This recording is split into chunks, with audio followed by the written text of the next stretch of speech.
நேற்று விட்ட இடத்திலிருந்து தொடர்கிறோம். வணக்கம். அதாவது இப்பொழுது அம்பா நேராக சத்தியவதியிடம் வருகிறார்.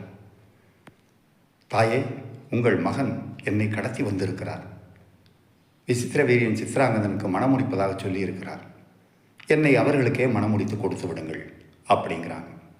விசித்திர வீரியன் சித்ராங்கதன் என்று இளவரசர்கள் என்ன பண்ணுறாங்கன்னா, இந்த பெண் ஏற்கனவே இன்னொருவனை மனதில் நினைத்து விட்டாள், அவளோடு நாங்கள் யாருமே வாழ முடியாது, மன்னித்து கொள்ளுங்கள் தாயே அப்படின்னு சத்தியவதிட்டு சொல்லிடுறாங்க. இப்போ அம்பா சொல்கிறாங்க, சரி அவங்க நிலைமையும் கரெக்டு.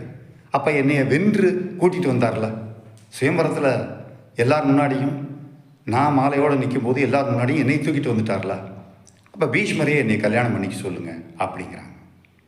பீஷ்மர் உடனே, இல்லை தாயே, வாழ்நாள் முழுவதும் நான் திருமணமே செய்து கொள்ள மாட்டேன் என்று சத்தியம் செய்திருக்கிறேன். அதனால தான் எங்கள் அப்பா எனக்கு இச்சா மிருத்யு என்கிற வரத்தை கொடுத்துருக்கிறார். மிருத்யுன்னா மரணம்.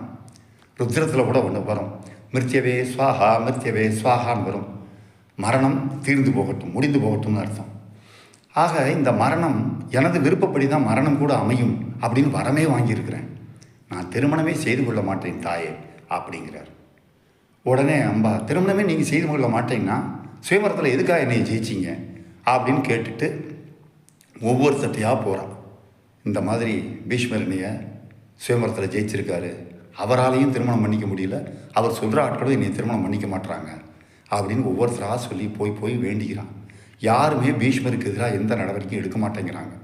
முதல் காரணம், பீஷ்மர் மிகப்பெரிய வீரன் என்பது. இரண்டாவது காரணம், பீஷ்மரை எதிர்த்தால் யாராக இருந்தாலும் சரி உயிரோடு இருக்க முடியாது. இப்போ வேறு வழி இல்லாமல் இவங்க பரசுராமர்கிட்ட போகிறாங்க.